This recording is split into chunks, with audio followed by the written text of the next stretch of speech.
Audio Jungle. இப்பொழுது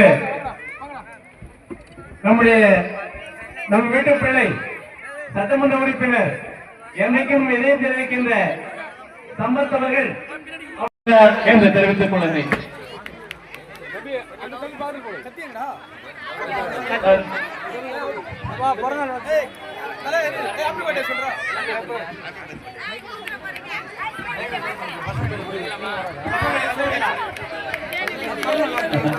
வாழிய வாழிய வாழியவே, வாழிய வாழிய வாழியவே, நம் வீட்டு பிள்ளை சம்பத்தவர்கள் வாழிய வாழிய வாழியவே, வாழிய வாழிய வாழியவே.